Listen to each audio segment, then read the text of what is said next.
Depuis la mission Apollo 17, qui est la dernière mission du programme Apollo à emmener des hommes à la surface de la Lune, un astronaute muni de son Hasselblad photographie le 7 décembre 1972 la Terre. Cette image, il y aura sûrement débat, mais la première en couleur est éclairée puisque le soleil est derrière l'appareil, est probablement la plus reproduite et la plus manipulée de tous les temps depuis. Elle a donc 50 ans. Elle vient d'avoir 50 ans. Comme vous le voyez, elle est décentrée dans le cadre et on y voit le continent africain ainsi que la calotte glaciaire sud de l'Antarctique, alors que la pratique habituelle de la cartographie était eurocentrique et elle tendait à réduire l'échelle de l'Afrique. Produite dans le contexte culturel et politique de la course à l'espace qui se menait alors entre les États-Unis et l'Union soviétique, elle est neutre, sans frontières. En tout cas à cette distance.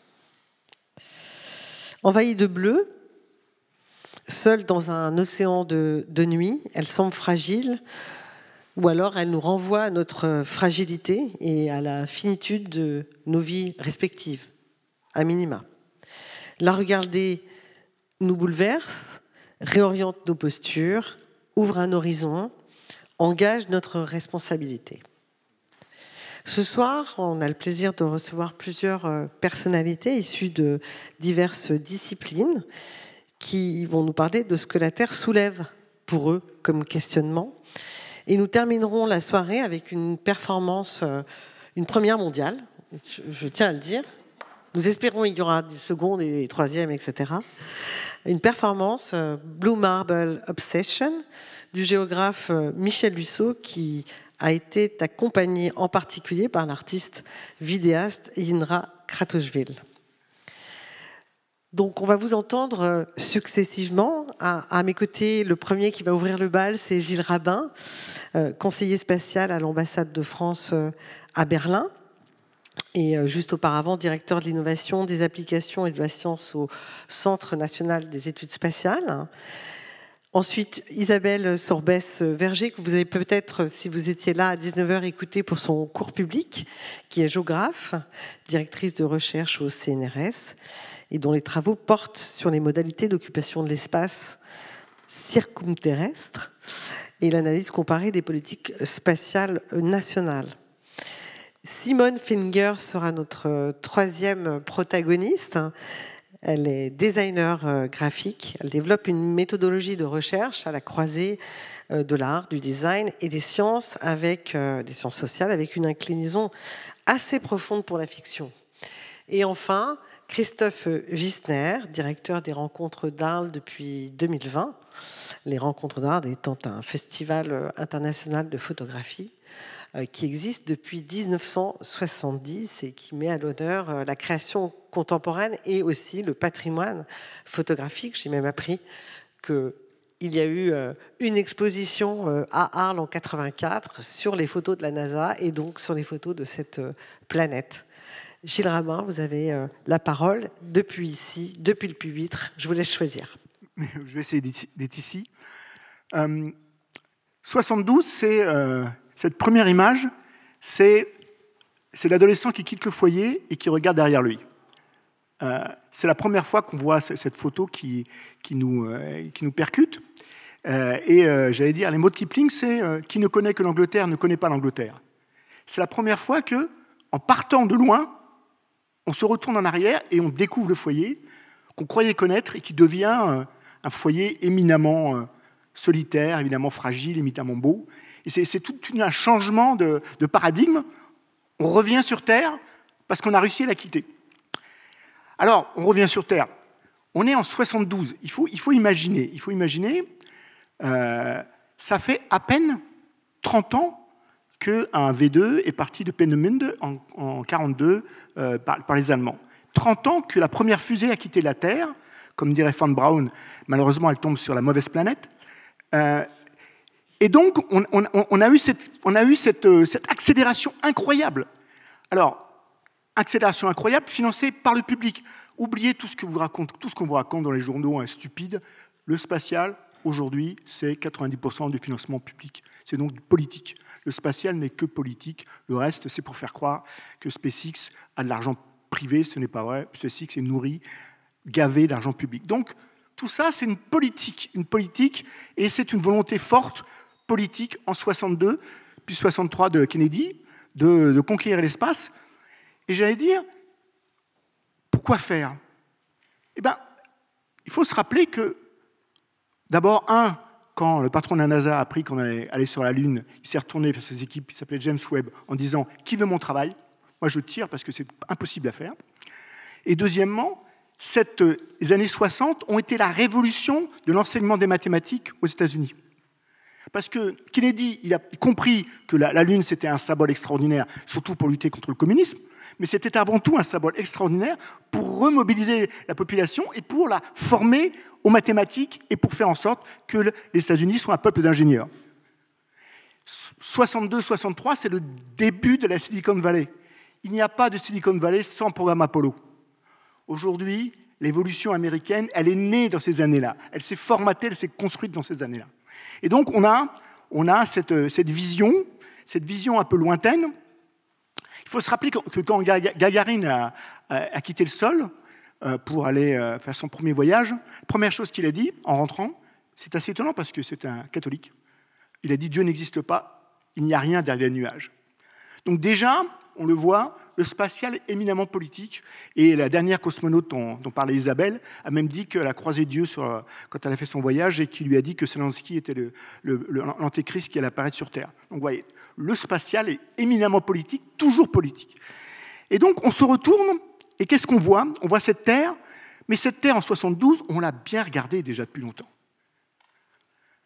Il faut savoir que Che Guevara s'est fait avoir parce que les premiers satellites météo des États-Unis ont repéré dans une forêt bolivienne une sorte de lumière qui se promenait dans la jungle bolivienne. Et bien, cette lumière, c'était Che Guevara. C'est comme ça que les Américains ont dit où trouver Che Guevara. Donc, j'allais dire, déjà, on regarde la Terre, mais déjà, on l'avait considérée. 72, donc, la Terre, on la voit, on la découvre, on la redécouvre, on redécouvre où on est, où on habite, qui on est. Et j'allais dire, 72, c'est Pompidou, hein, pour ceux qui s'en rappellent. C'est la modernité française. C'est la dernière année des 30 Glorieuses. 73 sur la guerre du Kippour, 73 sur le choc pétrolier. Donc, c'est la dernière année d'innocence. Et donc, moi, j'aime bien citer la phrase de Michel Delpech, excusez-moi, hein, c'est « La Terre est un paradis vu d'avion ». C'est magnifique. C'est magnifique. C'est magnifique de loin, évidemment, mais c'est magnifique. Alors, 50 ans plus tard, eh ben, on est devenu adulte. L'adolescent a compris, et la Terre, on la voit de manière différente. On la voit et on la regarde maintenant avec, j'allais dire, 3 adjectifs qui se développent régulièrement. D'abord, fragile. Parce que ça fait bien de dire qu'elle est fragile en ce moment, puisque c'est dans le move politique. Mais c'est surtout parce qu'aujourd'hui, on sait mesurer cette fragilité. Et comment on sait la mesurer? Parce que le spatial mesure quotidiennement la fragilité de la Terre, le réchauffement climatique. La montée des eaux, c'est le spatial. Les épidémies, c'est le spatial. Enfin, aide à soigner le spatial. Le réchauffement, les îlots de chaleur, c'est le spatial. Donc, grâce au spatial, 26 des 50 variables déterminantes de la réchauffement climatique sont mesurées. On sait quoi? Donc, on sait que la Terre est fragile, on sait la mesurer, c'est une sorte de thermomètre et c'est un lanceur d'alerte extraordinaire grâce aux satellites, grâce à ce qu'on mesure régulièrement. On sait ce qui se passe sur Terre et malheureusement, on le sait de plus en plus vite et malheureusement, on le sait d'une manière de plus en plus précise et malheureusement, on sait de moins en moins comment la réaction. Elle est belle, mais j'allais dire, elle est belle de loin. Vous savez, quand on vieillit, à mon âge, plus on s'éloigne du miroir, mieux ça va, quoi. C'est-à-dire, il vaut mieux pas se regarder de tout près, quoi. Et bien, la Terre, c'est pareil. Quand vous regardez de tout près, ça va pas, quoi. C'est clair aujourd'hui, les guerres en Ukraine. Il faut savoir que la première action de guerre des États-Unis et des Russes, ça a été d'attaquer les satellites. Les satellites américains ont été attaqués le jour de l'attaque russe en Ukraine et on a essayé de les aveugler. ce que les Russes n'ont pas réussi. Par contre, les Américains ont réussi à aveugler. C'est pour ça que vous avez vu dans les films, tout le monde riait en voyant des soldats russes avec leur petit téléphone portable en disant bah, dis donc, l'armée russe, ils sont obligés de téléphoner portable. Bah oui, mais ils n'avaient plus de liaison radio et plus de liaison satellite parce que les Américains avaient bloqué les satellites russes. Donc ils étaient obligés de téléphoner pour se renseigner par rapport à leurs collègues. Donc la Terre, elle est belle, elle est fragile, mais elle est de moins en moins belle de près. Donc on préfère la regarder de loin, c'est bien. Elle est unique. Alors elle est unique au sens où, aujourd'hui on réfléchit sur est-ce qu'il y a vraiment des gens ou une vie qui existe ailleurs. Il y a un livre qui vient de sortir qui est assez extraordinaire, qui est Seul dans l'univers, et qui nous dit, vu les extraordinaires coïncidences qu'ont créé la Terre et qu'ont créé la vie sur la Terre, vous savez que la Lune a été créée par la Terre, c'est un mouvement, une énorme météorite qui s'appelait Theia qui a rencontré la Terre et qui a fait naître la Lune. Donc cet ensemble de choses, cet ensemble de hasards fait que j'ai l'honneur de vous annoncer que nous sommes seuls dans l'univers. Enfin, il y a une chance très forte que nous sommes seuls dans l'univers. Alors c'est bien, c'est pas bien, parce que c'est bien parce que on a une responsabilité énorme. C'est pas bien parce que on a une responsabilité énorme. Et vous savez, il y a un poème de Cavafis que j'aime beaucoup qui disait mais qu'allons-nous faire, qu'allons-nous devenir sans les barbares? Les gens étaient somme toute la solution. Les extraterrestres, c'est la solution, parce qu'on aura enfin des gens à qui se comparer et ces gens avec qui se battre ou échanger. Donc on a cette Terre qui est, j'allais dire, toute seule, et j'allais dire, donc l'ado de 72, il rencontre aujourd'hui la personne de 50 ans, et qui se dit, voilà, aujourd'hui, on sait que la Terre est fragile, on sait qu'elle est unique, on sait qu'elle est solitaire, nous le savons. À nous d'agir. Merci.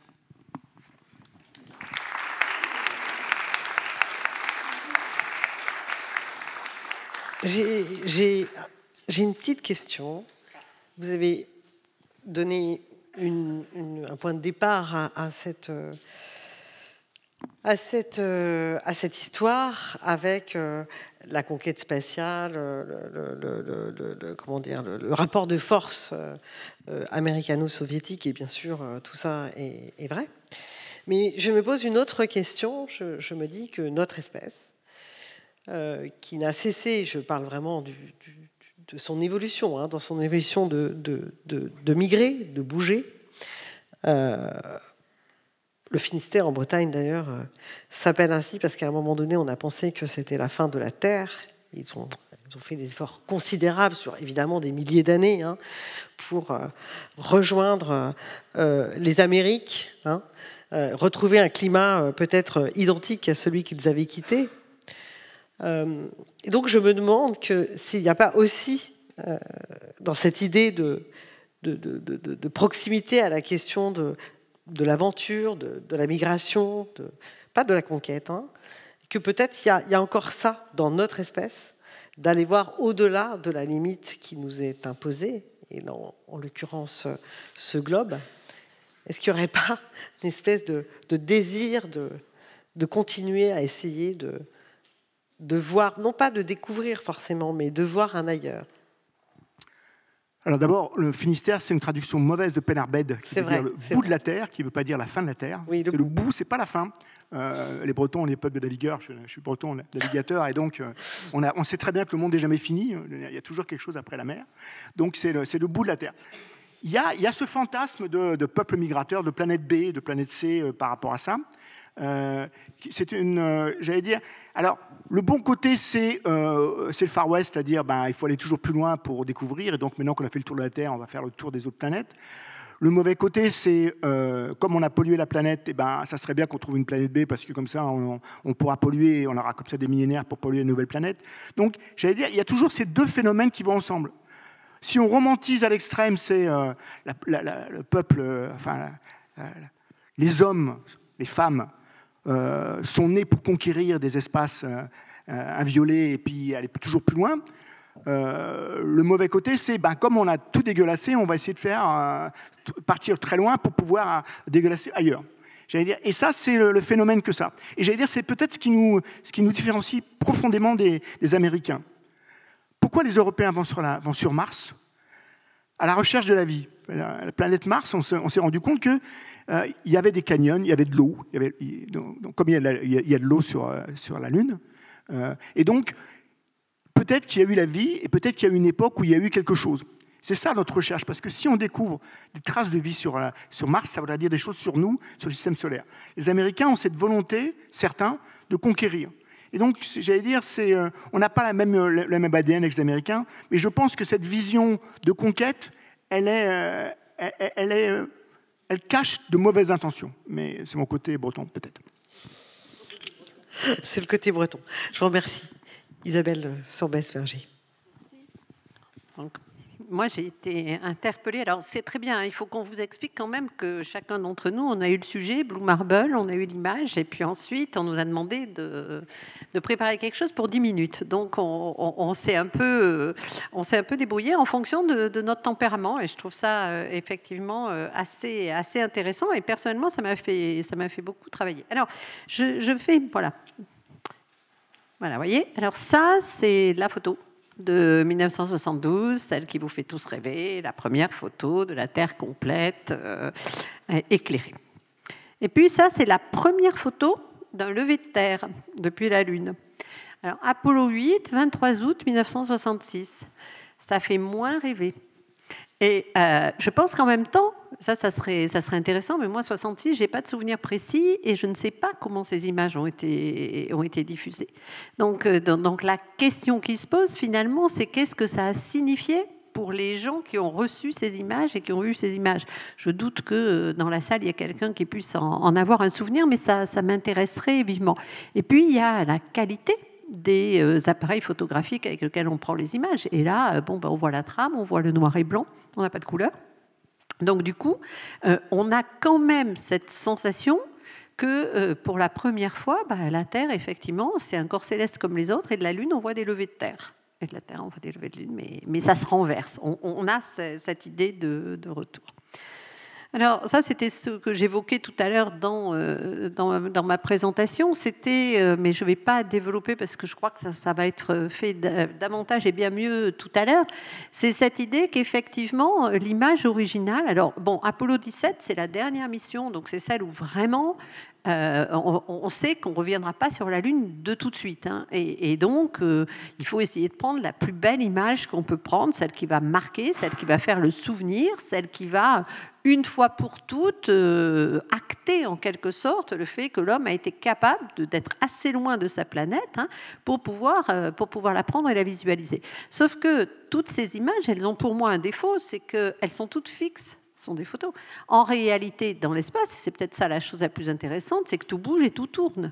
Et donc, du coup, évidemment, quand ils prennent leurs photos, l'Antarctique, elle est en haut, parce qu'ils ne prennent pas la photo comme on prend une photo d'un globe. Et après, on a différentes photos, d'ailleurs. On a tantôt l'Afrique, tantôt autre chose, mais pour garder la photo et, je dirais, la rendre générale, la publiciser, etc., il faut que ça soit la plus belle qu'on trouve. Donc, on a cette image du bas, là, qui est la photographie originale. Et puis, on a cette photographie qui est retravaillée. Donc, vous voyez bien la différence de couleur, et voilà, qui est replacée comme on a l'habitude de voir la Terre. Donc, comme chacun sait, le pôle Nord en haut, c'est pour ça qu'on se tient debout. Les gens du pôle Sud, ils se tiennent à l'envers. Hein. C'est la grande question en général que posent les enfants quand ils sont mettre à être un peu grands sur un globe. Et ils disent, mais comment on tient quand on est au pôle Sud ? Oui, au pôle Sud, on n'a pas le sentiment d'être dessous. Donc, du coup, ça je pense que c'est un élément extrêmement intéressant. Puis la question aussi, c'est de savoir ce qui a motivé la NASA à prendre cette image.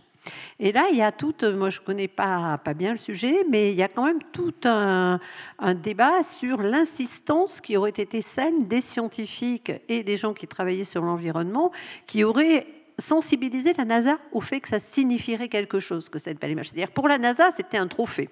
C'est-à-dire, on prenait une belle photo pour montrer qu'on y était, comme nous, on prend des photos souvenirs, etc. Mais pour les gens qui commençaient à travailler sur l'écologie, qui commençaient à se poser la question du vaisseau Terre, qui commençaient à se poser la question de ce que pouvait être l'économie dans un monde fini, parce qu'on commence quand même à prendre conscience du fait que la Terre, c'est le Club de Rome, c'est toutes ces questions-là, et on a une population qui augmente, et on se demande bien comment on va finir par la faire vivre, la nourrir, etc., etc. Et donc, du coup, il est probable qu'effectivement, il y a une convergence entre le mouvement environnementaliste qui, lui, va se servir de ces images pour montrer combien la Terre est unique, combien la Terre est fragile et combien la Terre est perdue, parce que c'est vrai qu'elle est suspendue au milieu de rien. Et puis, il y a la NASA qui, elle, de son côté, va s'en servir pour montrer combien l'espace, c'est utile et combien l'espace, ça permet de mesurer des choses et d'avoir une approche qu'on n'aurait jamais autrement. Et ensuite, je vais vous montrer cette espèce d'idée qui va revenir partout, comment en fait, quand on est à l'extérieur, finalement, on regarde. Alors là, ça tombe très bien. Hayabusa, c'est un satellite de météorologie. Donc lui, il est vraiment fait pour regarder la Terre en permanence. Mais même sur ces images de météorologie, celles qu'on va garder, qu'on va trouver répandues très facilement dans les banques de données sur Internet. D'ailleurs, c'est marrant, j'ai découvert en préparant qu'il y a énormément d'images de banques de données libres et que des bases de données, mais qui n'ont rien à voir avec le spatial, ont des flopées d'images spatiales, ce qui prouve que ça doit bien être réutilisé de plein de façons différentes. Mais en tout cas, ce qui est dommage dans ces images, c'est que tout l'intérêt des images météo et des satellites météo, c'est que précisément, vous avez 5 satellites météo pour couvrir toute la Terre entière et vous voyez circuler les masses nuageuses. Parce que l'intérêt, c'est de voir justement les nuages se déplacer et de voir effectivement, alors c'était un rafraîchissement d'à peu près 30 minutes qui vous permet de faire de la prévision météorologique. Et ça, c'est encore plus fascinant. Je vous suggère d'aller voir sur le site de METSAT, qui est l'Organisation européenne de météorologie spatiale, où ils montrent des changements en temps réel de la circulation des nuages. C'est encore plus fascinant que ces belles billes-là qui relèvent plus maintenant de la présentation artistique que de l'intérêt scientifique. Et puis, eh bien voilà, on arrive donc en 2008, qu'on est 40 ans après ma première photo d'un lever de terre, j'y reviens, voilà. Et donc, ce qu'on mesure bien, c'est l'évolution de l'usage graphique, iconographique, et évidemment des technologies de la prise d'image et de la transmission d'images, parce que ça, c'est aussi un autre sujet, qui permettent de montrer. Et dans ce montage-là, on insiste vraiment beaucoup sur Kaguya, c'est une sonde japonaise, et on insiste vraiment beaucoup sur ce qu'est la surface de la Lune et cette opposition entre cette surface lunaire où on voit bien la poussière lunaire qui est répandue et donc le lever de terre avec la flèche qui vous indique l'orientation de la Terre par rapport à la Lune. Et le fait que ça soit une sonde japonaise en 2008, eh bien, ça prouve qu'on a toujours ce besoin de continuer à reproduire ces images, à rappeler que depuis l'espace, on voit la Terre. Alors là, c'est une sonde automatique, ce n'est pas le regard de l'homme. De la même façon, l'image météo, c'est une sonde, c'est un appareil photo qui est à bord d'un satellite automatique, mais on a ce besoin en permanence d'y revenir. Et si vous regardez des banques de données d'images, c'est très intéressant aussi, parce que vous verrez qu'à peu près toutes les missions lunaires, elles ont aussi un autre besoin, c'est d'aller photographier les sites des missions Apollo. Et c'est très étonnant parce que là encore, ce qu'on veut montrer, c'est un ancrage. C'est-à-dire que quelqu'un, à un moment ou à un autre, a posé le pied. C'est alors pas approprié, parce que le traité international de 1967, il l'interdit, l'appropriation. Mais en tout cas, a été présent, s'est posé, à utiliser, à exister sur la Lune comme sur la Terre. Vraiment, ces souvenirs. Alors nous, on a des souvenirs. Enfin, on va remonter aussi loin qu'on peut pour essayer de retrouver des souvenirs d'ancêtres. Là, on les pose. Et cette demande de la NASA, elle est intéressante aussi parce qu'elle demande, c'est une demande officielle, de photographier les sites Apollo quand on passe. C'est aussi pour prouver évidemment que les États-Unis sont bien allés sur la Lune, contrairement à ce qu'on entend et qu'on retrouve régulièrement. Moi, il y a quand même, là, je pense pas craindre ça ce soir, mais très honnêtement, bon, je sais pas, tu as peut-être la même expérience, il y a bien une fois sur 5 où on a quand même quelqu'un dans la salle qui nous dit que les Américains sont pas allés sur la Lune, quoi. Et moi, ça me fascine. Et la dernière fois, c'était assez drôle parce que j'étais avec Sylvestre Maurice, qui a beaucoup d'humour, et on avait fait une conférence, c'était long comme tout. Enfin, moi, je trouvais ça très intéressant, mais c'était 5 ou 6, on avait chacun 35 ou 40 minutes de parole, je sais pas, ça avait duré toute l'après-midi et tout. Et bon, on avait abordé différents aspects, et à la fin, mais vraiment la toute dernière question, il y avait un monsieur, il voulait absolument qu'on prenne sa question, etc. Et nous, on sentait bien que le journaliste qui animait, il ne mourait pas d'envie de lui donner la parole, parce qu'il trouvait que le monsieur, il insistait tellement que ça lui faisait visiblement un peu peur. Bon, il finit en désespoir de cause de lui donner la parole, et donc ce monsieur nous dit, non, mais enfin, sérieusement, vous croyez vraiment qu'on est allé sur la Lune? Et là, Sylvestre Maury, qu'il a froid, lui dit, moi, monsieur, je vous admire. Parce que ça fait 2h30 que vous nous écoutez, vous êtes restés jusqu'au bout, pendant 2h30, on vous a expliqué tout ce qu'on a fait sur la Lune, et vous arrivez encore à me poser la question. Et moi, j'ai trouvé que c'était bien, parce que si ça, c'est pas de la croyance, je ne sais pas ce que c'est. C'est-à-dire qu'il avait complètement dissocié dans son esprit tout ce qu'on avait raconté pendant 2h30, il n'avait jamais émis la moindre opposition, hein. Il y avait juste qu'à la fin, finalement, on n'y était pas allé. Et donc, du coup, vous avez cette mesure, mais ça veut dire aussi quelque chose de la manière dont on se raccroche à un passé disparu, et donc cette idée que quand même le retour sur la Lune, c'est aussi un petit peu la revanche de la NASA. Et puis voilà, je propose qu'on prenne un petit peu plus de distance. Donc là, c'est la Terre et la Lune pris par une sonde chinoise. J'ai un peu fait exprès de décaler à chaque fois. Et bon, oui. Alors la Lune, elle est beaucoup plus belle, là, je trouve, mais elle est toujours aussi vide, déserte et inhospitalière. Et puis la Terre, elle est un petit peu plus loin, et là, elle est occultée. C'est pas une image entière. Et puis, on va continuer à s'éloigner, voilà. Alors là, effectivement, c'est Mars Global Surveyor, et bon, alors elle est en route vers Mars, et on voit la Lune et on voit la Terre. Et moi, je me pose la question de cette idée d'Elon Musk de l'expédition vers Mars. Alors, ça reprend un peu ce que demandait Valérie. Hein.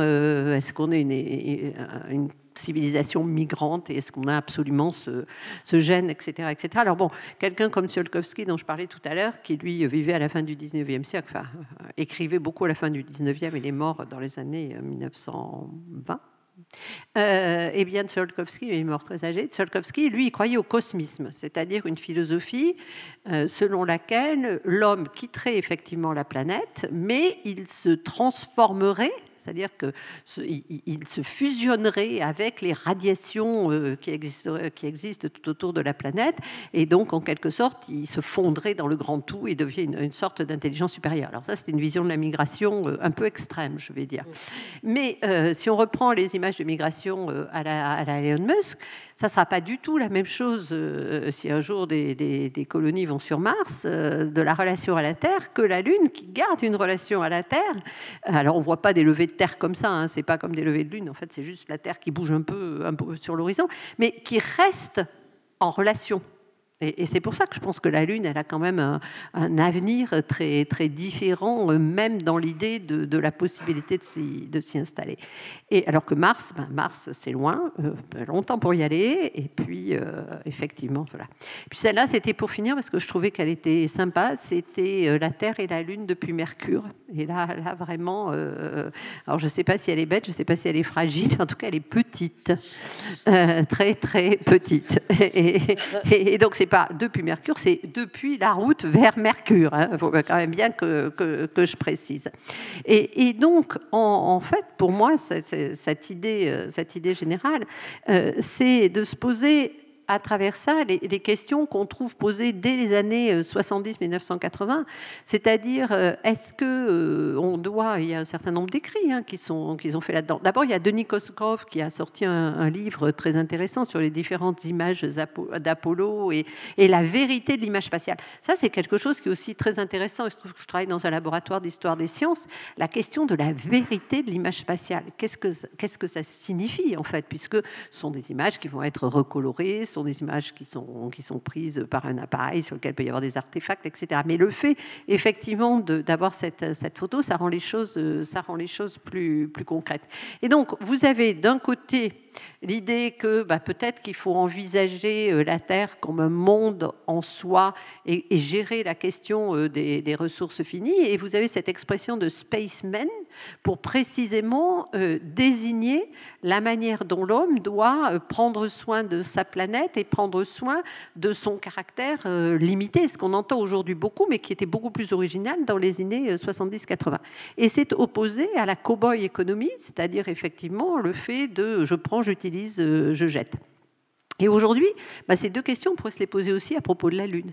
Est-ce que la Lune, c'est de la cow-boy économie ou est-ce que c'est de la spaceman économie? Parce qu'on vous dit beaucoup et on écrit beaucoup que on va récupérer de l'hélium-3 sur la Lune et ça va remplacer l'énergie pour plusieurs générations. On ne vous dit pas comment on va extraire et utiliser l'hélium-3. Bon, mais il faut bien de temps en temps laisser des surprises. Et la surprise, c'est que ça va être très compliqué et qu'on n'est pas en situation de le faire aujourd'hui. Mais même cette idée de l'exploitation de la Lune et des ressources célestes, parce qu'il n'y a pas que la Lune, il y a aussi les astéroïdes et l'ensemble des corps célestes, effectivement, il me semble qu'on peut la relier de manière assez intéressante aujourd'hui. C'est pour ça que je pense que la conquête spatiale devient un enjeu citoyen. On peut la relier à cette question du type d'économie qu'on veut et de la façon dont on veut imaginer le rôle de l'activité humaine sur Terre et puis peut-être aussi quand même sur son satellite naturel. Voilà.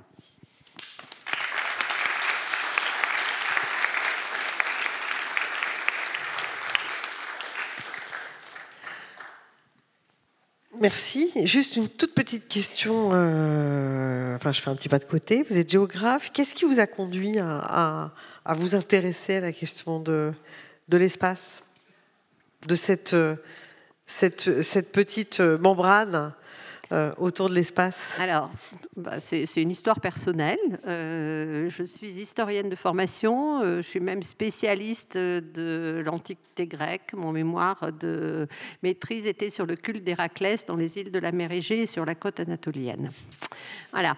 Donc, voilà, j'ai préparé l'agrégation d'histoire en auditrice libre à Normal Sup et mon professeur, Fernand Verger, qui est devenu mon mari, était... Pour ça que je vous dis, c'est quand même une histoire très personnelle, mais après, on se retrouve toujours, il y a des opportunités qui se font, puis d'autres qui ne se font pas, hein, donc voilà. Était un des premiers investigateurs principaux des images Landsat, qui étaient ces premières images prises par un satellite qui, justement, utilisait l'appareil photo qui avait servi à explorer la Lune, et qu'on avait retourné vers la Terre en 72 parce que les militaires américains ne voulaient pas qu'on utilise les appareils photographiques qu'ils utilisaient pour photographier la Terre et qui donc avaient les effets que j'ai évoqués alors. Et c'était 1981 et ça je pense que c'est dommage et donc il faut saisir les opportunités quand ça arrive. En 1981, Chevènement insistait beaucoup pour que des gens de sciences humaines et sociales s'intéressent à des questions de technologie. Et donc, il avait mis 3 bourses, je me souviens très bien, qui étaient à l'époque financées par le CNET, parce que c'était le centre des télécoms qui gérait, et non pas le CNES à l'époque qui s'intéressait à ça. Puis le CNET avait l'habitude d'avoir des bourses de recherche, donc voilà. Et ils avaient proposé 3 bourses. Et donc, en classe, le professeur nous avait dit, il y a 3 bourses. Donc, à l'époque, moi, j'étais vraiment étudiante lambda. Hein. Il y a 3 bourses, ça intéresse qui? Et de l'ensemble de la classe, il n'y avait que moi. Et moi, ça m'intéressait parce que je me suis dit, alors mon sujet n'était pas du tout ce que j'ai fait après, mon sujet était l'usage des images satellites dans l'enseignement de la géographie. Ce qui était intéressant, parce qu'on était en 81, on allait lancer le satellite Spot, et donc on se posait des questions sur ce que ça allait nous changer dans l'enseignement. Et j'ai été la seule à répondre parce que je me suis dit que c'était vraiment quelque chose de totalement nouveau et totalement inattendu. Et que si je devais devenir prof, ça allait beaucoup m'intéresser de voir ça avec mes élèves. Donc c'était ça. Et puis j'ai commencé à travailler sur le sujet, qui en fait m'a beaucoup moins intéressé que ça, parce que je me suis très vite aperçue que dans les manuels, on vous disait la Terre, les images spatiales, ça je m'en souviendrai toujours, les images spatiales donnent une image nouvelle de la Terre, la mer est représentée en jaune. D'accord, donc ça n'était quand même pas, ça ne me permettait pas d'aller très très loin. Et donc du coup, je me suis dit, mais en fait, il y a quoi dans l'espace? Et c'est là peut-être que ma façon de compter les tessons de quelques années avant a joué. Et je me suis mis à compter les satellites.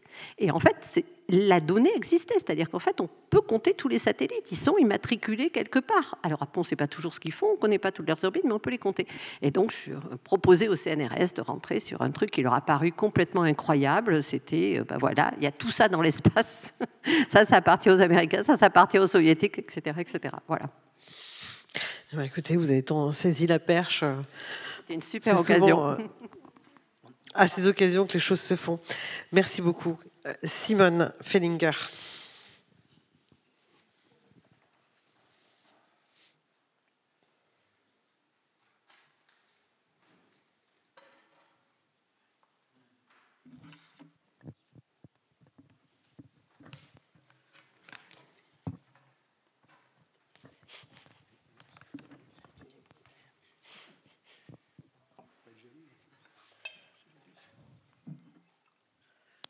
quelle vision anthropocène devons-nous redesigner pour reconfigurer les relations homme-nature?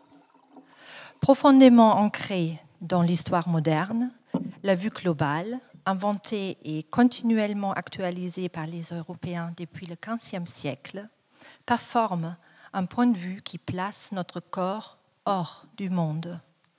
Dans cette image, la planète devient club, objet 3D de contemplation et de contrôle que nous regardons, manipulons à distance. 1972. En utilisant un appareil argentique Hasselblad, les astronautes de la dernière mission du programme spatial Apollo ont photographié depuis leur vaisseau spatial la version contemporaine, iconique de la vue globale, la Blue Marble. L'image originale a été retravaillée via des techniques de post-production visuelle pour designer un certain imaginaire de la Terre qui structure désormais notre culture visuelle occidentale et qui inspire depuis à la fois une culture de la géo-ingénierie et une contre-culture écologique. 2000. Une équipe de scientifiques, d'ingénieurs et de designers graphiques du Goddard Space Flight Center de la NASA a décidé de mettre à jour cette photographie emblématique et initie toute une série de nouvelles versions. Blue Marble 2002, par ailleurs le fond d'écran par défaut du premier Apple iPhone sorti en 2007, Blue Marble 2005 ou Blue Marble Next Generation, Black Marble, Blue Marble 2012 ou encore Blue Marble 2015. Mais ces versions ne sont pas des photographies réelles. Elles sont en fait des assemblages de nombreuses images et calques où des algorithmes révisent soigneusement chaque pixel pour créer un globe ou un planisphère lisse et cohérent. Cette vue globale est conditionnée par un réseau international de satellites météorologiques liés aux capacités informatiques de plus en plus performantes, permettant de capter, de traiter, de stocker et de transmettre des données numériques en haute résolution. Dans le langage des météorologistes, les données acquises par les satellites météorologiques sont appelées nowcasts, car elles réalisent une observation complète et permanente des informations météorologiques de la planète. Ils accumulent les données associées aux différentes couches atmosphériques ainsi que les données correspondant aux zones desserts météorologiques, à savoir de vastes sections océaniques, désertiques ou montagneuses, pour lesquelles il existe peu ou pas de mesures conventionnelles. Les satellites géostationnaires et défilants balayent la Terre à travers de nombreux canaux infrarouges et visibles, mettant à jour, en temps réel, une grille planétaire de couches atmosphériques en constante évolution. Les données recueillies par ces satellites météorologiques, de fait des lignes de code, sont traitées et distribuées en tant que produits opérationnels pour différents usages. Surtout utilisés pour des modèles de prévision numérique du temps, seule une petite partie des données est traduite en images. Les images dites événementielles sont élaborées pour le grand public en accord avec l'identité visuelle spécifique d'une chaîne de télévision, par exemple. Un assemblage de traductions camouflées qui se montrent en tant qu'ensemble lisse et cohérent. L'essai visuel qui suit met en scène la science et la fiction de la vue globale. Défiant le standard visuel qui scénarise la fiction d'une vision globale unifiée, il montre plutôt une objectivité scientifique qui matérialise des relations et des processus en constante évolution. Je tiens à remercier le Centre de météorologie spatiale de Météo France, et tout particulièrement Jean-Baptiste Hernandez et Sylvain Lemoyle, qui ont rendu cette observation et cet essai visuel possible. Ceci est le fond de carte. Le fond de carte est composé de deux cartes. une carte illustrant la planète de jour et une carte illustrant la planète de nuit. Ces deux cartes sont combinées par le biais de masques, montrant des transitions lisses entre jour et nuit via des gradients de couleurs. Ces deux cartes sont en fait composées de nombreuses images satellites recueillies pendant plusieurs mois par différents instruments afin de capturer des sections de la Terre sans aucune couverture nuageuse. Ces sections épurées sont ensuite assemblées pixel par pixel. Ce fond peut maintenant assumer, via les modes de fusion d'images, n'importe quel calque. La couverture nuageuse est obtenue en reliant les images de plusieurs satellites géostationnaires et défilants. Les images partielles, enregistrées par des instruments non identiques à des moments différents, bien que proches, se croisent et se chevauchent.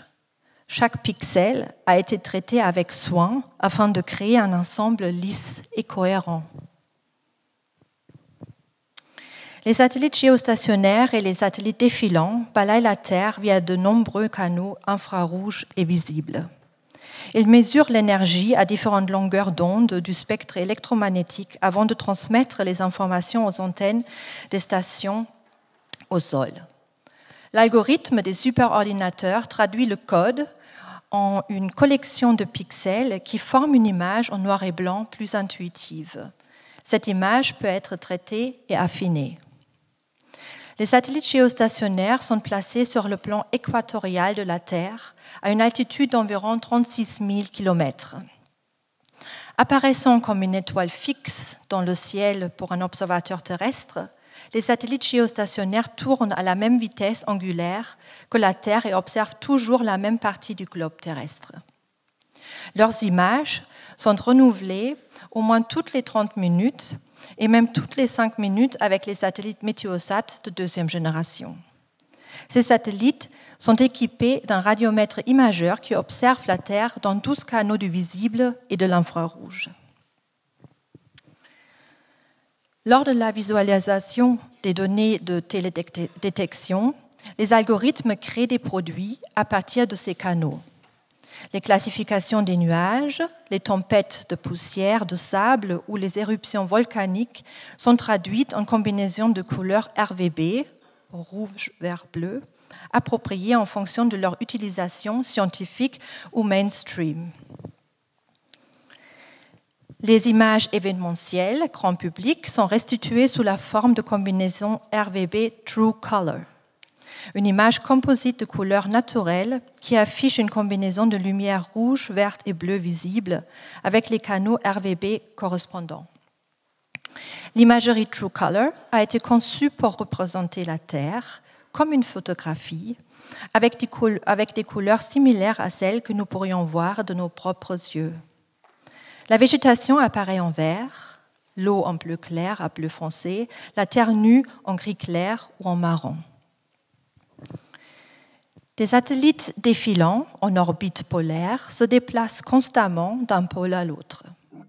Les satellites défilants se situent à une altitude d'environ 850 km sur une orbite qui dure 102 minutes. Comme il évolue à faible altitude, les satellites défilants produisent des images de meilleure qualité que les images des satellites géostationnaires. Mais comme ils ne passent au-dessus du même point de la Terre que 2 fois par 24 heures, ils ne peuvent pas fournir une vision globale permanente. Le satellite METOP est équipé d'un radiomètre imageur qui observe la Terre dans 5 canaux différents du visible et de l'infrarouge. Il scanne des sections de la Terre appelées granules dans des variations de gris avant que l'algorithme traduise les images visibles et infrarouges en tant qu'images composites couleurs. Les granules de couleurs composites sont ensuite assemblées en suivant l'orbite scannée. Ces orbites sont ensuite assemblées en retraçant leur planisphère scanné. Quelle vision anthropocène devons-nous redesigner pour reconfigurer les relations homme-nature ? Afin d'activer l'imagination et la et la réalité d'une Terre faite d'interconnexions dynamiques et indéterminées, pouvons-nous conceptualiser l'observation météorologique comme une grille faite de placeholders? Afin de matérialiser des relations et des possibles, pouvons-nous trouver de nouvelles esthétiques, grand public, montrant la vue globale comme une image composite, c'est-à-dire une image partielle et située, liée à d'autres images partielles et situées? Stay tuned. Merci.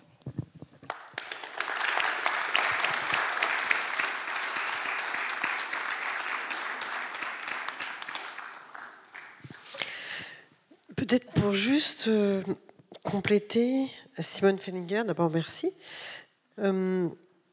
Est-ce que dans la fabrication de ces fictions à partir de données qui sont réelles, où la question de l'esthétique joue un rôle central, est-ce que vous pensez que cette question de l'esthétique, elle est fondamentale pour éventuellement participer à la fabrication de récits dont nous avons besoin pour aller vers un horizon souhaitable, on va dire? Moi, je suis persuadée, je pense que pour changer les réalités, il faut changer les images, entre autres, parce que et c'est quelque chose qui est souvent réalisé, c'est-à-dire qu'il y a beaucoup d'images qui ont été inventées, designées, illustrées, qui ont lancé certains imaginaires et qui se sont réalisés ensuite. C'est-à-dire que ce lien entre fiction et réalité est très, très... il n'y en a pas beaucoup qu'il faut...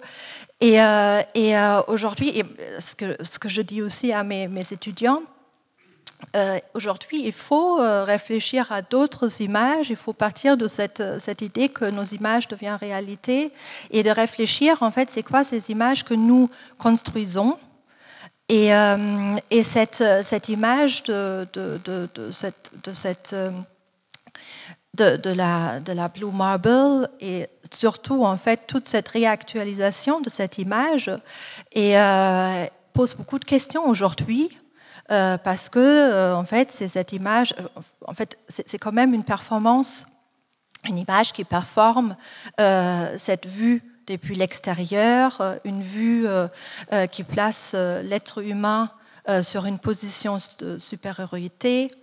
Même Google Earth, on réfléchit pas trop, mais quand on déplace cette souris et on zoome dedans, c'est un geste de pouvoir sur cette terre que nous performons quasi quotidiennement. Et moi, avec mon travail, je m'intéresse surtout aux images, au redesign des images du bulletin météo. Et je pose cette question aux images et comment on peut redesigner cette image pour défaire cette fiction d'une planète, unifiée, lisse, cohérente, ce qui n'est pas le cas. Et je pense, c'est intéressant parce aussi quand on parle de l'objectivité scientifique, c'est quelque chose, l'esthétique qui va avec l'objectivité et aussi réactualisée en permanence. Et je pense qu'aujourd'hui, il nous faut aussi une esthétique pour une objectivité scientifique qui montre cette relation entre l'homme, entre l'humain et non-humain. Et là, sur le coup, c'est aussi beaucoup ce travail avec les algorithmes et ce travail de composition et qui parle complètement d'autre chose. C'est pas cette esthétique universelle, mais c'est des images partielles qui rentrent en relation avec d'autres. Je vous remercie. En tout cas, on cherche. On va terminer cette première partie avec Christophe Wister, donc directeur des rencontres d'Arles, et où en effet, en 2022, il y avait, en tout cas moi qui fréquente beaucoup les rencontres d'Arles, un nombre considérable, en tout cas de plus en plus considérable d'artistes photographe. Je dirais qu'il y avait peut-être au moins un tiers des expositions l'été 22 ou depuis la Terre, parce que ces photographes ont fait des photos depuis la Terre et non pas depuis l'espace. C'était ce que j'allais te dire, je vais vous faire atterrir. Voilà, faire atterrir, mais où la question d'une diversité de regards sur cette Terre comme sujet devient absolument considérable. Tout à fait. Donc, je vous ai compilé en fait une petite sélection qu'on vous a fait sur le programme de 2022, et puis on vous parlera un tout petit peu de ce qu'on fera cette année en 2023. Mais avant, en fait, en fouillant dans les archives des rencontres d'Arles, j'ai trouvé en 1984. Alors, j'ai juste fait une capture d'écran d'une partie de ce qu'on a maintenant dans les collections des rencontres, mais on a bien eu une exposition en fait avec les archives de la NASA. Vous pourrez aller vous-même sur le site. Si vous allez dans la rubrique collection, vous trouverez ces images visibles. Alors, vous voyez qu'on a une vision, on a une des versions de Blue Marble, mais la version évidemment qui a été retravaillée, enfin qui a été retournée, qui n'est pas la version originale de 1972. Alors, les différents artistes que j'ai choisis ou photographes, vous verrez que ce sont aussi beaucoup des interprétations plasticiennes. On a parlé d'utilisation stylistique et de gestes pour pouvoir lire les images. Et là, j'ai choisi Léa Bourdin, qui est une jeune, enfin qui a à peu près la quarantaine et qui travaille depuis maintenant un certain temps sur ce qu'elle appelle les forêts primaires. Elle s'est connectée elle s'est mise en relation avec des scientifiques. Alors, les forêts primaires sont des forêts qui ont été normalement, qui sont restées intactes et qui ne sont pas touchées par l'homme. Donc sans aucune intervention humaine. Et on considère qu'une forêt redevient primaire quand, au-delà d'une trentaine d'années, cette forêt a été intouchée. Donc ce sont des lieux qui sont pas vraiment connus et qui restent assez secrets justement pour pouvoir les protéger. Et elle photographie le lieu et ensuite elle intègre la notion de destruction à l'image. C'est-à-dire qu'elle utilise des pigments qu'elle fabrique elle-même, qu'elle éprouve au temps, et généralement l'idée est que l'image disparaisse à la fin de l'exposition. Alors, nous, on lui avait demandé pour l'exposition de nous faire quelques lithographies qui tiendraient jusqu'à la fin de la présentation, parce que ça aurait été quand même dommage. Mais il y avait une série d'images qui étaient enfermées dans des petits cabinets et on pouvait, en tant que visiteur, décider de faire disparaître cette image. Alors, tout ça pour dire qu'en fait, il y a beaucoup de ces photographes, et je dirais qu'ils sont entre la photographie et l'interprétation plastique, qui ont cette conscience en fait du fait que notre planète va pas si bien et qu'il y a pas mal de dangers. Et vous verrez que ce que je vais vous présenter, on est plutôt dans une vision, je dirais, dystopique de la planète que d'une vision très très positiviste. Là, c'est un collectif qui s'appelle Ritual Inhabitual, qui sont deux Chiliens sous le commissariat de Sergio Valenzuela Escobedo, qui ont travaillé en fait sur les forêts au Chili, qui sont devenues maintenant des forêts industrielles. Alors initialement, c'était des forêts qui étaient avec une biodiversité extrême, et ces forêts ont été construites sur les territoires des Mapuches, qui ont été repoussés de plus en plus loin hors de leur territoire.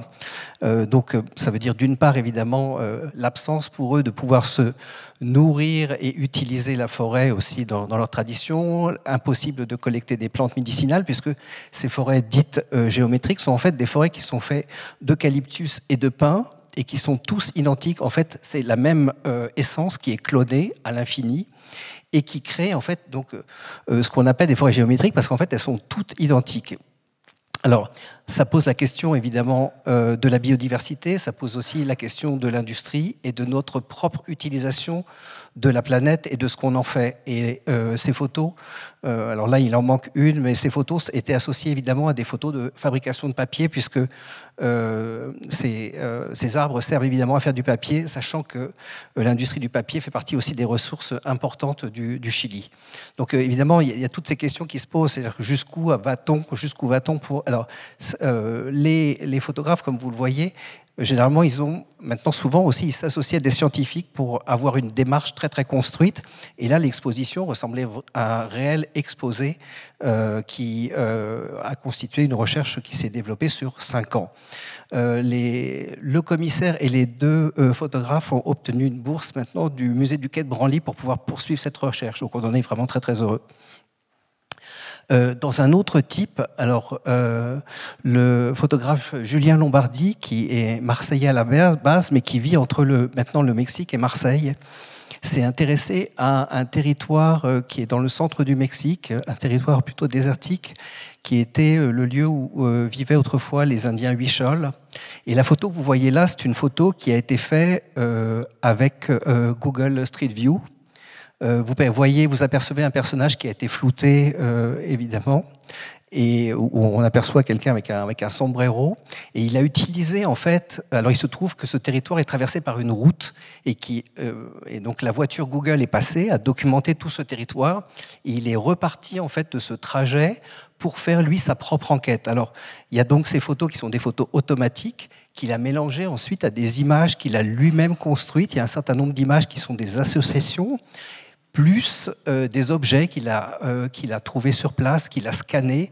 Donc en fait, un mélange de pratiques entre des pratiques artistiques, son interprétation, et puis finalement aussi une démarche aussi finalement assez scientifique, mais qui reste évidemment son interprétation du territoire. Alors ce territoire, en fait, avait été très convoité parce que, comme beaucoup d'endroits au Mexique, il regorge de minerais et de richesses qui ont été exploitées, alors avec des mines qu'il a trouvées à l'abandon. Donc il avait collecté énormément de matériel. C'était vraiment une sublime exposition et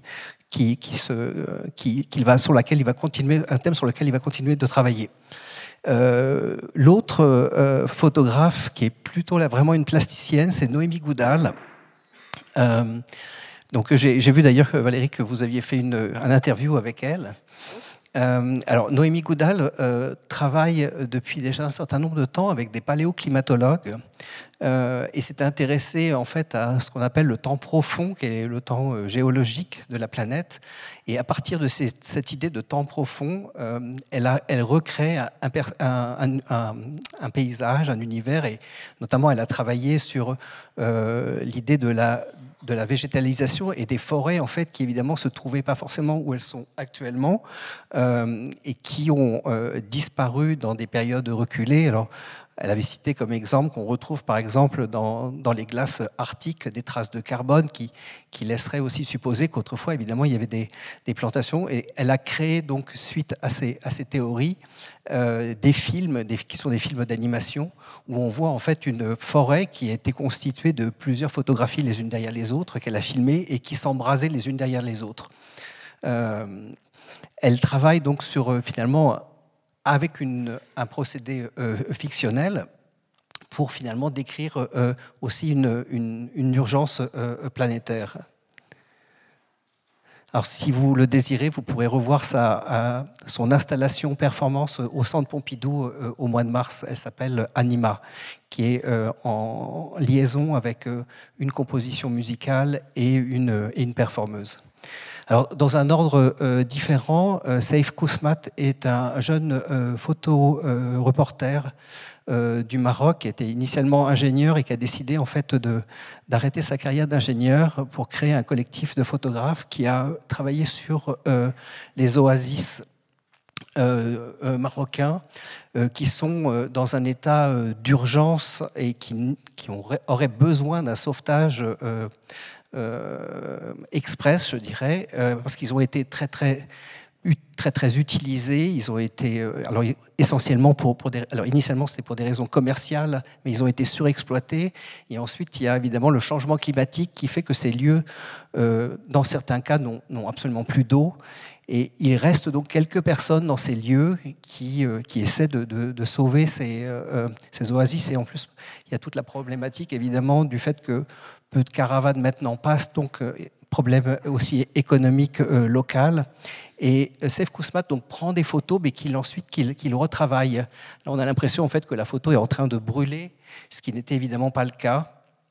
c'est une façon aussi, ça fait partie aussi je dirais, des nouvelles approches documentaires qu'on trouve parmi justement les jeunes photographes qui travaillent justement sur des sujets qui sont liés à l'environnement. Bruno Serralong, qui est le plus âgé de tous, peut-être que vous connaissez, puisqu'il s'est beaucoup intéressé aux minorités. Il avait fait tout un sujet par exemple, sur le camp de migrants à Calais, mais là, c'est un sujet complètement différent. C'est la lutte des Indiens du Dakota contre l'installation du pipeline qui traversait leur territoire. Alors, ce pipeline avait été stoppé par Obama, et sa construction a été évidemment remise en cours par Trump, et maintenant ce pipeline existe. Le problème, c'est que le pipeline qui transporte des hydrocarbures a des fuites et pollue de toute façon le territoire. Et il a documenté en fait toute cette lutte qui dure depuis des années.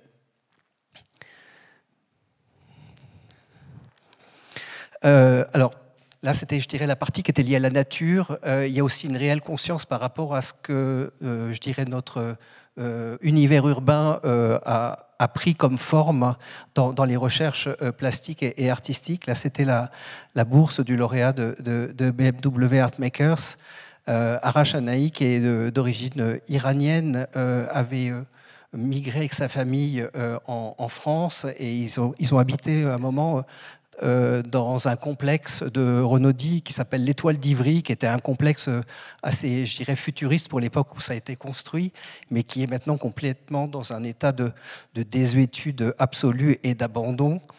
Et à partir de ce complexe, alors il faudrait que je vous montre un film, mais ça aurait été trop long, il a refilmé et rescanné une partie de ces bâtiments qui étaient des bâtiments brutalistes et finalement assez visionnaires par rapport à un mode de vie qu'on pouvait imaginer à l'intérieur, puisque en dehors des unités d'habitation, il y avait un cinéma, etc., tel qu'on les connaissait à l'époque.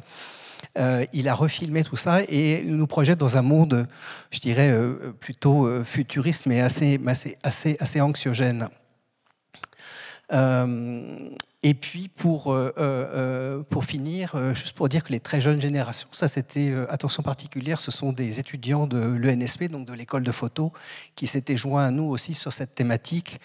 Et la jeune Cassandre Collas avait travaillé également sur un récit assez dystopique, mais cette fois-ci à partir du paysage arlésien. Toute sa narration se passait dans une sorte de tunnel un peu sombre, un peu triste de l'arrière-ville arlésienne. Et puis pour finir, avec une touche plus exotique, c'était notre lauréate du prix découverte chinois, puisqu'on a co-créé un festival en Chine il y a maintenant 6 ans. Et c'est Yang Yimo qui, à partir de son histoire familiale, puisque ses parents travaillaient dans cette centrale thermique qui est maintenant à l'abandon, elle a décidé en fait de reconvoquer un certain nombre de personnes qui avaient travaillé sur ce lieu et de faire une sorte de fantaisie de cet univers pour se le réapproprier. Alors, voilà ce qu'on avait présenté l'an passé. Pour cette année, alors, on a de très grandes ambitions ensemble. Il se trouve que le festival a lieu à Arles, dans un lieu où il fait chaud, naturellement. Et l'an dernier, il a fait encore plus chaud, puisqu'on a eu 2 semaines de canicule, 1 semaine coupée de toute communication SNCF suite à de grands incendies. Et on occupe des lieux patrimoniaux qui ne sont pas climatisés. Et en plus, parfois des friches industrielles qui ne sont pas climatisées non plus. Et là, dans le cadre de notre désir de collaboration, de poursuite de collaboration avec l'école urbaine de Lyon et avec la radio Anthropocène, donc avec Valérie, on s'est posé la question de ce qu'on pouvait faire ensemble. Et on utilise donc jusqu'à présent un lieu qui appartient à la SNCF et qui est une halle industrielle qui donc n'a pas de climatisation, il fait très très chaud. L'an dernier, on a dû la fermer suite à des dépassements de température qui ne permettaient pas à un être humain de pouvoir continuer à la visiter ni à la surveiller. Et on a décidé donc d'essayer de penser quelque chose de nouveau. Comment pouvoir donc on va avoir 1 semaine de collaboration ensemble au mois de février. avec beaucoup d'invités que Valérie a convoqués. Et puis, donc, un couple d'artistes que sont Éric Tabouki et Nelly Monnier. Je vous invite à regarder sur leur site, puisqu'ils ont créé, en fait, déjà depuis un certain nombre d'années, l'Atlas des régions naturelles. Alors, il y a toute une partie qui est sur Internet, et puis on peut aussi, en fait, acheter leurs ouvrages où ils répertorient, en fait, je dirais, toute construction humaine ou toute intervention humaine dans le paysage, qui sont en fait des bâtiments anodins ou quotidiens, et qu'ils le classent par typologie. Et avec eux, plus des étudiants de l'ENSP, qui sont cette année ceux de la bourse Une attention particulière, on va essayer de réfléchir à un nouveau mode aussi d'exposition, pas seulement sur le sujet des œuvres et sur ce qu'on traite comme sujet, mais sur comment fait-on une exposition quand il fera 40 degrés ou quand il fera 35 degrés dans un bâtiment qu'on ne veut pas climatiser. Qu'est-ce qu'on peut faire? Est-ce qu'on peut l'aérer? Est-ce qu'on peut le transformer? Voilà. En tout cas, je suis très impatient de pouvoir continuer avec vous cette expérience. Voilà, merci beaucoup. Merci.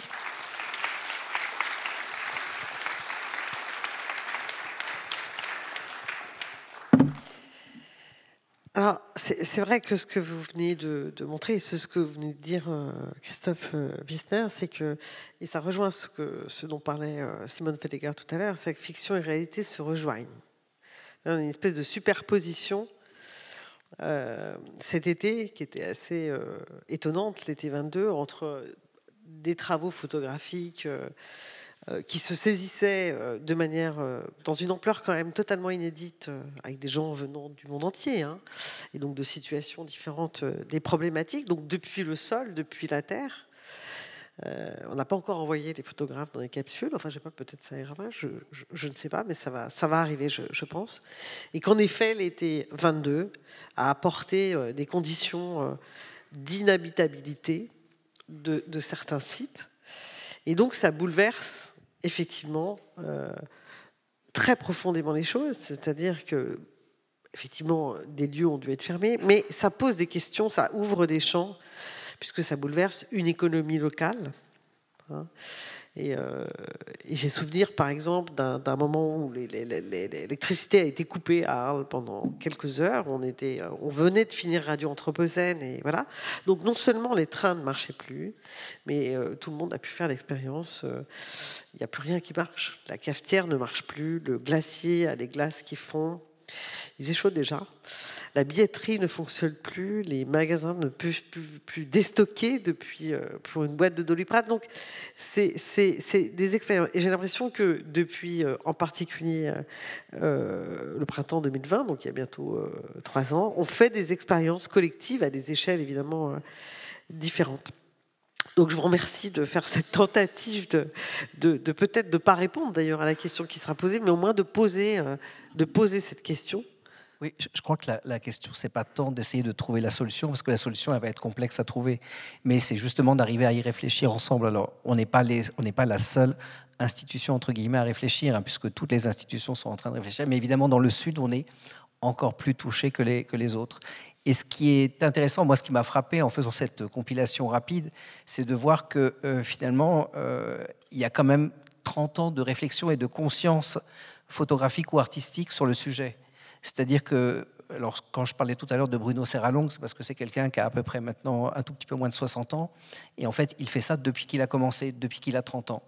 Il travaille en fait sur tous ces problèmes de minorités qui sont expulsées, de pollution, donc finalement tout ce qu'on ne devrait pas faire sur notre planète. Et on le voit que même dans les très très jeunes générations, il y a aussi cette réelle acuité. Et ça, c'est quelque chose qui est, en tout cas, que moi je trouve très très rassurant. C'est-à-dire qu'en fait, il y a une prise de conscience et une accélération dans la prise de conscience. Oui, une accélération. En tout cas, c'est ce que j'ai pu voir à Arles en particulier, et puis ailleurs, on le voit bien dans les rapports du GIEC et autres. Je vous remercie infiniment tous les quatre. Nous allons quitter cette scène et laisser la place à Blue Marble Obsession.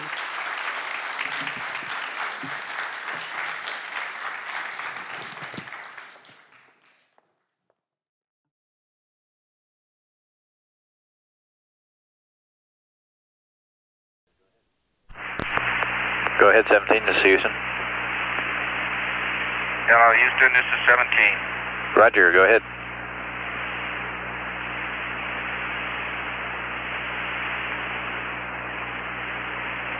Houston, go ahead.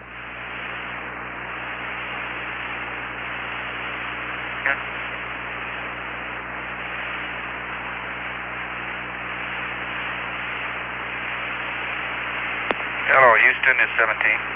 Roger, 17, go ahead. Roger, 17, go ahead.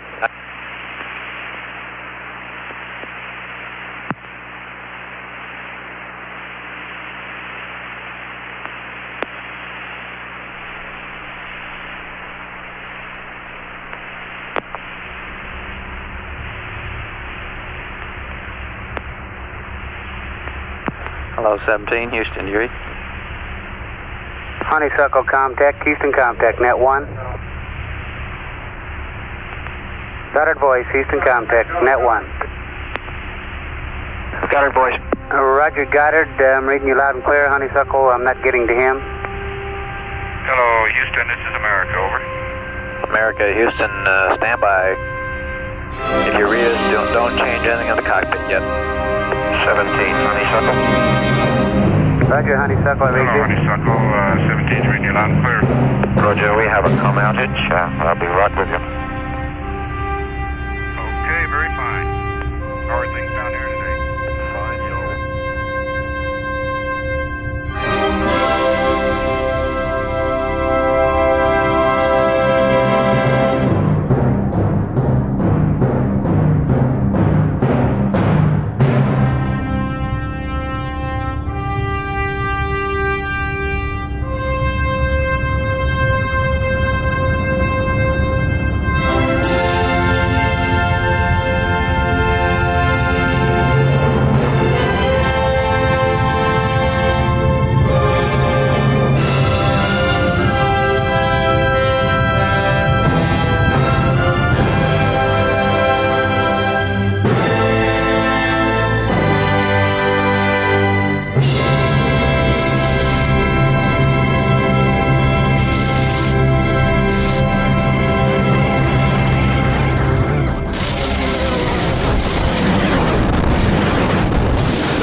Discovered by Madame Curie.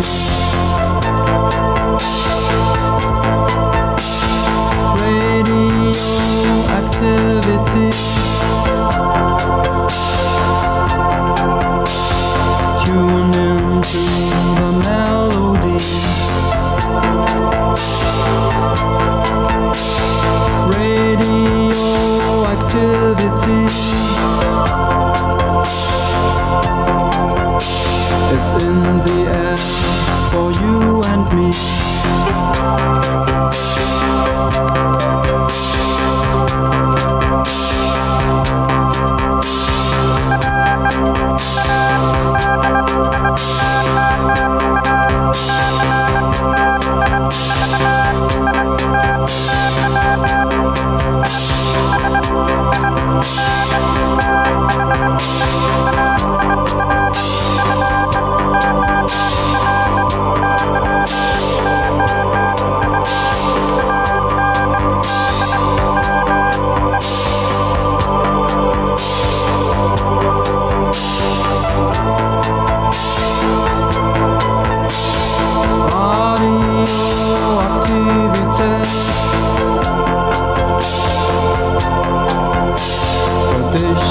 mich im All entsteht.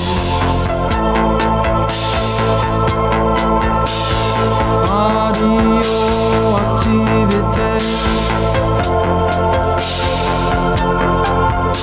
strahlt Wellen zum Empfangsgerät. Radioaktivität, wenn's um unsere Zukunft geht. Radioaktivität, für dich und mich im All entsteht.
Bob, I got another pair of pictures, and that was taken last pass about 10 minutes ago, if you want to keep track of the TET. Roger, thanks, Jack, I'm doing that. Cette photographie, cette photo, oui, et pas une autre. Cette photographie, donc, m'obsède, jour et nuit. Depuis des lustres, elle me hante. Toujours je l'ai en tête. Il faut que je la regarde sans cesse. Je ne peux pas m'en défaire. C'est l'attracteur qui oriente ma vie. Je n'y peux rien. Comment cela a-t-il commencé ? Comment suis-je tombé sous sa dépendance ? Oui, sous sa dépendance, car je souffre d'une addiction iconique. Drôle de trouble, me direz-vous. Mais en vérité, nous sommes, nous les humains, des iconolâtres. Nous sommes des possédés. Possédés par les images qui nous confortent autant qu'elles nous trompent, nous instruisent autant qu'elles nous mentent. Parfois, nous voulons les fuir, mais le plus souvent, nous nous installons douillettement dans la niche écologique qu'elles forment. Elles nous distraient de nos tourments, de nos angoisses. Nous pouvons nous y réfugier lorsque les épreuves de la vie nous épuisent. Elles nous charment, mais elles nous fatiguent aussi, nous consument. Nous sommes pris dans leur cercle. Nous ne pouvons plus en sortir. Nous tournons alors en rond et le vertige nous prend. Nous voilà tremblants, subjugués tout à la fois par la puissance de l'image et par notre impuissance à nous en affranchir. D'ailleurs, Dieu lui-même, enfin, la fiction que nous avons créée et appelée Dieu. Dieu donc est tout autant image que parole, et ce n'est pas pour rien que les iconoclastes veulent briser les icônes des idolâtres. Eh bien, voici mon Dieu image. Voici ce devant quoi je me prosterne. Me prosterne, j'exagère. Disons, ce devant quoi je m'arrête sans cesse et je réfléchis. Une image qui contient toutes les autres. Le trou noir qui absorbe toutes mes pensées. Mais aussi une amie avec laquelle je converse. Je me rappelle quand je l'ai découverte. Je ressens encore physiquement le choc que cela fut et qui a changé le cours de mon existence. J'avais 10 ans. J'étais avec mes parents. J'avais insisté pour sortir avec eux alors qu'ils avaient prévu de me laisser seul à la maison, mais je refusais. Ils avaient cédé car je traversais à l'époque un moment de tourment psychologique causé par de grandes angoisses sur le sens de l'existence. Ils m'avaient prévenu, nous allons à une soirée de conférences et de débats sur des choses un peu compliquées pour toi. Si tu viens, tu ne fais pas d'histoire, tu ne dis pas au bout de 5 minutes que tu t'ennuies et que tu veux rentrer. Nous habitions Lyon. Nous nous étions rendus au Riz, à Villeurbanne. Je m'en souviens clair et net. C'était le 27 janvier 2023. Il y a 77 ans, jour pour jour. Cela me semble à la fois hier et incroyablement ancien. La soirée était consacrée à l'Anthropocène, c'est là où j'ai entendu ce mot pour la première fois. Plus particulièrement, elle tournait autour du 50e anniversaire d'une photographie. J'avais promis de me tenir à carreau. Toutefois, je me disais, avant que tout commence, alors que la salle se remplissait, 2 heures à bavarder à propos d'une photo, entre adultes, tu parles d'un programme. Mais quasiment en un instant, toutes mes inquiétudes disparurent. Sitôt le noir fait, sur un énorme écran, accompagné par une musique qui me prit aux tripes, j'ai su plus tard qu'il s'agissait d'Ainsi parlait Zarathustra de Richard Strauss. La photographie qui allait bouleverser ma vie apparut. Presque instantanément, je pleurais. Pas de tristesse, non, mais d'une sorte d'émotion pure, une expression directe de la beauté et de la puissance de ce que j'avais sous les yeux. Après quelques dizaines de secondes qui me semblèrent une éternité heureuse, l'animatrice de la soirée entra sur scène, nous présenta la photographie comme étant celle appelée Blue Marble et annonça le programme. Suivirent des présentations et débats très savants auxquels je ne compris pas grand-chose. Mais de toute façon, je n'écoutais pas vraiment. Mon attention entièrement captée par la formidable icône restée projetée sur l'écran. Son cercle parfait dessinant l'ouverture du puissant fond dans lequel je tombais. Et loin de m'inquiéter, je me laissais aller, car c'était délicieux. Je sentais que dans cette chute, tous mes problèmes trouveraient leur résolution. Le soir même, je demandais à mon père d'afficher Blue Marble sur l'écran de son ordinateur. Et dès le lendemain, j'inaugurais le nouveau rite auquel je n'ai jamais dérogé depuis. Chaque matin au réveil et tous les soirs au coucher, je regarde longuement la photographie. Je la laisse m'imprégner, je l'absorbe visuellement, je la mâche, la digère, m'en nourris, la métabolise. Chaque matin au réveil et tous les soirs au coucher, je deviens un corps image. Je vis avec Blue Marble comme carburant. C'est mon énergie, ma dope. J'ai d'abord essayé, mais en vain, de me défaire de cette habitude qui m'a éloigné des autres, car ce n'est pas commode de partager une telle obsession. On vous considère rapidement comme un toqué, ce que je suis sans doute. Après mes études, insignifiantes, je fus un élève puis un étudiant passe-muraille que personne ne remarqua jamais, j'ai trouvé un emploi d'archiviste documentaliste dans un laboratoire de recherche, ce qui m'a permis de poursuivre la passion qui a brûlé toute vie sociale autour de moi. Je suis resté habité chez mes parents, qui se sont accoutumés à ma manie et qui furent toujours mes seuls véritables interlocuteurs bienveillants.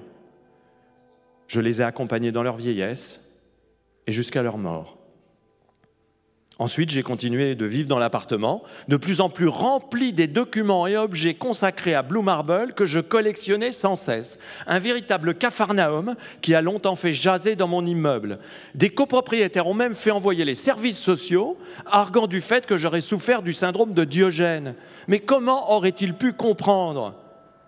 Au demeurant, j'admets que je n'ai pas véritablement cherché à leur expliquer.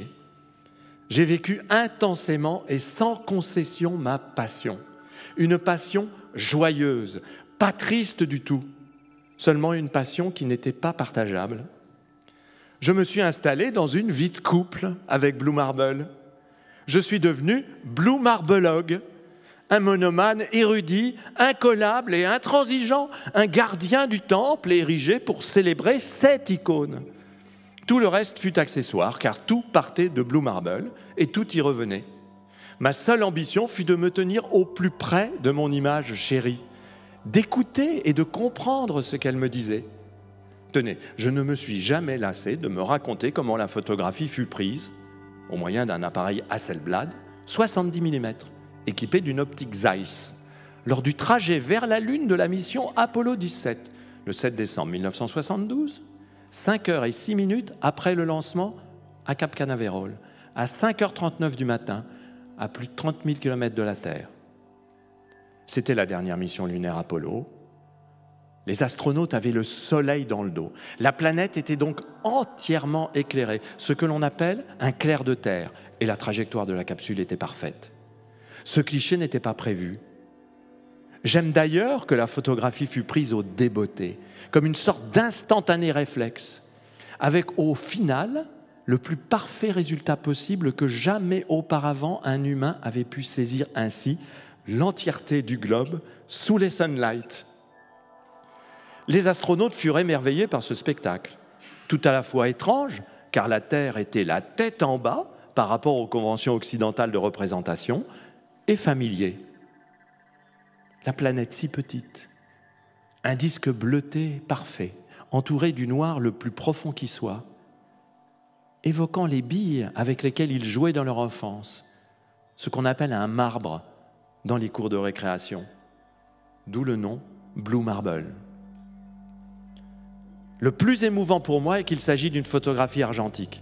Cela n'a rien à voir avec la foultitude d'images numériques qui ont suivi, reconstituées à partir de données satellitaires et que je déteste, car elles témoignent de ce que nous sommes devenus, des bouffeurs insatiables de milliards de visuels interchangeables, composés de 0 et de 1, sans plus aucun rapport avec la physicalité de ce qui est saisi par l'appareil.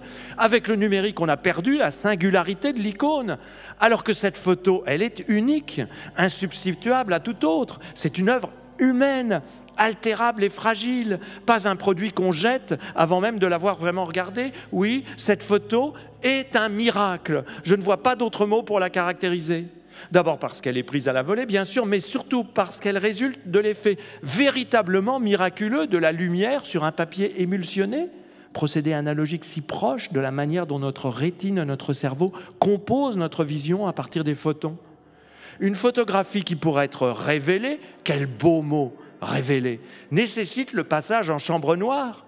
Cette chambre noire que tout le monde a oubliée désormais, alors qu'elle a révolutionné la culture visuelle de l'humanité. Une photographie qui colle à ce qu'elle montre, alors que le numérique, sous son apparence de fidélité à ce qui est représenté, nous éloigne de la chose vue.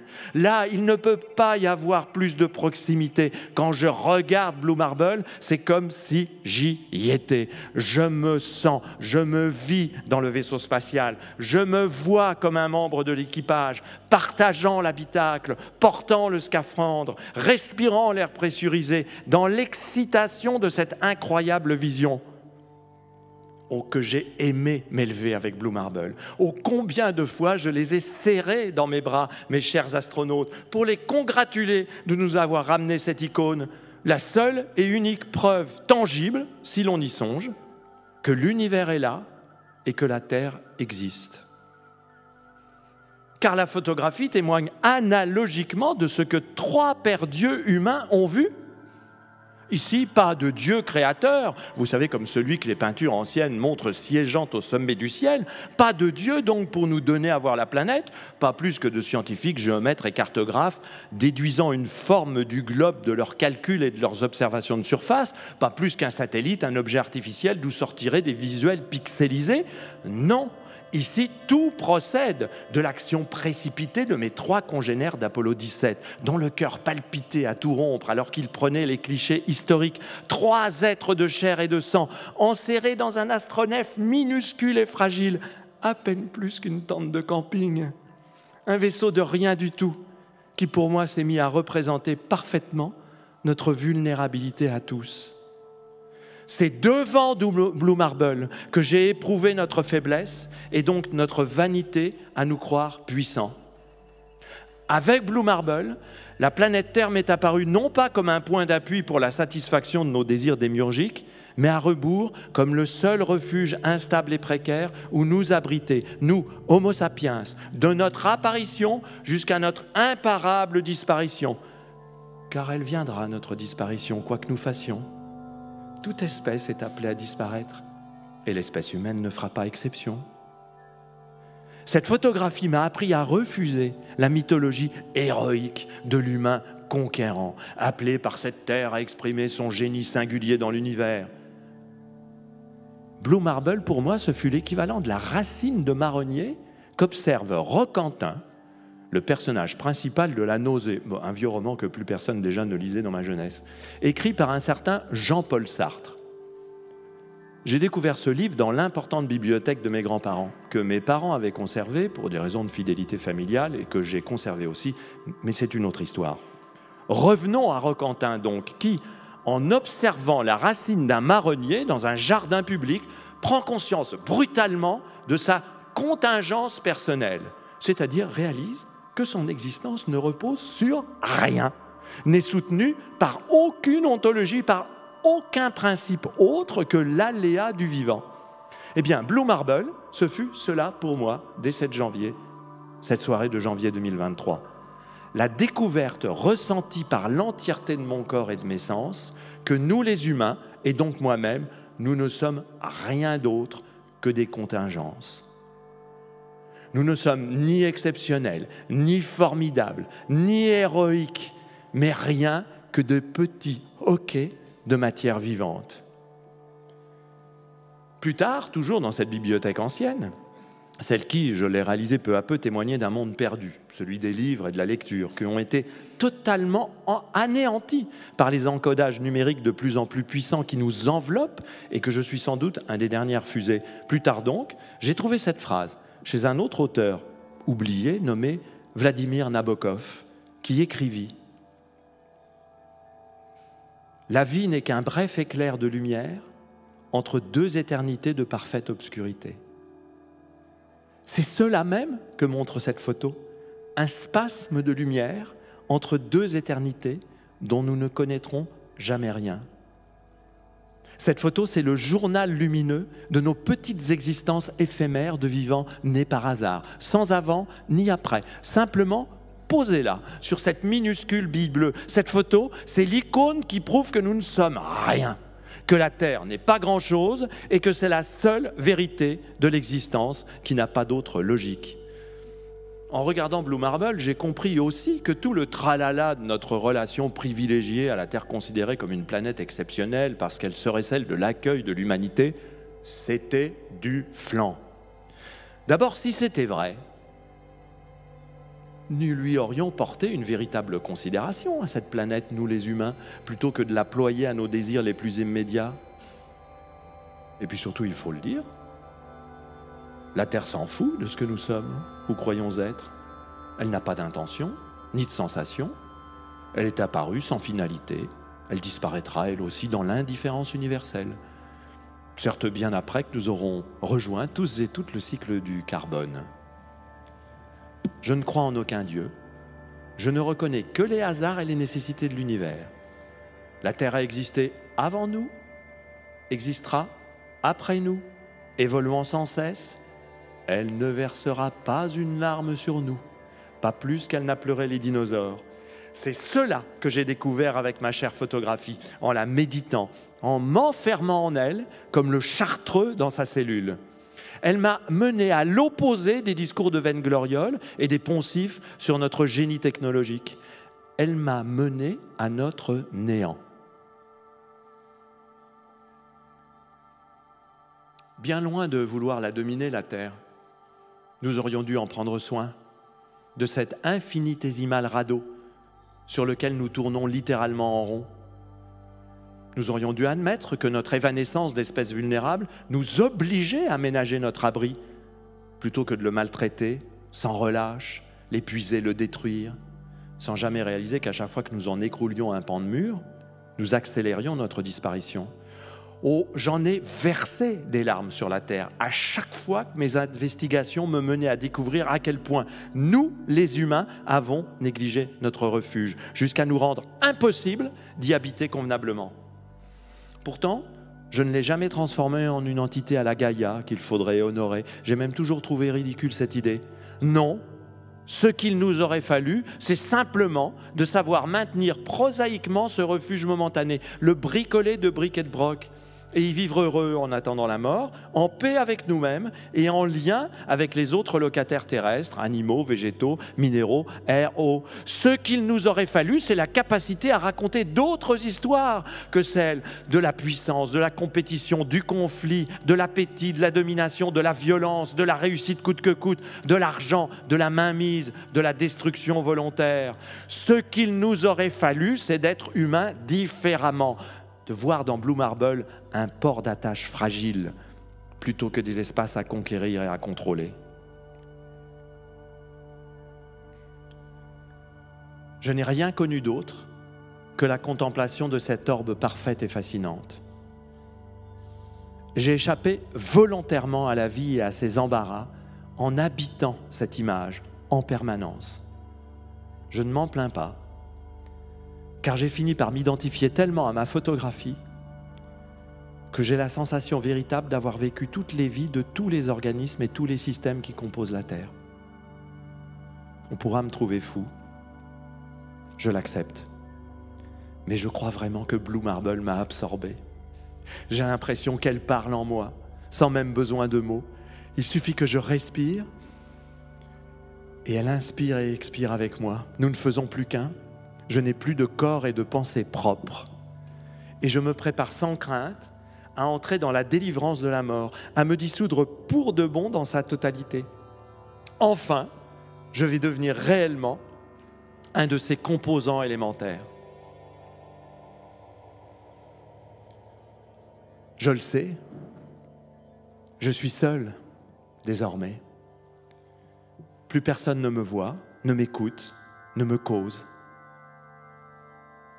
Ceux-là même qui sont les destructeurs continuent de pérorer alors que tout s'effondre. Alors chaque soir, je m'installe. J'allume le vidéoprojecteur. Je projette la photographie sur le mur et je me lance dans un discours. Je m'adresse à un public imaginaire pour expliquer mon étrange obsession. Mais je le sens bien, ma vigueur disparaît. Je suis fatigué. Ma prise de parole résonne dans le vide de mon appartement. Je crois bien que ce soir, c'est la dernière fois que je m'accroche encore au langage en regardant ma chère image, avant de lui dire adieu. Adieu Blue Marble. Ce fut une belle aventure de vivre avec toi. J'en conserve tant de souvenirs magnifiques. Mais aujourd'hui, j'en viens surtout à me demander qu'avons-nous fait, nous, les humains? Ou plutôt, que n'avons-nous pas fait quand il était encore temps? Quand il était encore possible de prolonger notre hébergement dans cette résidence si agréable? Quand nous savions tout, mais que nous avons voulu tout ignorer. Mais est-il utile de ressasser cela? J'en doute.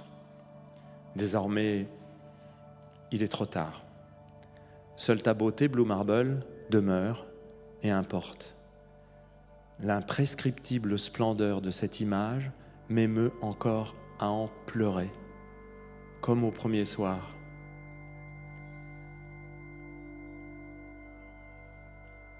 Je suis vieux, beaucoup trop vieux. Je sais qu'il ne me reste plus qu'une chose à faire, prendre la tangente, discrètement. De toute façon, personne ne remarquera rien. Je me suis déjà absenté depuis longtemps. J'ai déjà disparu. Je vais donc m'éclipser pour de bon, sur la pointe des pieds,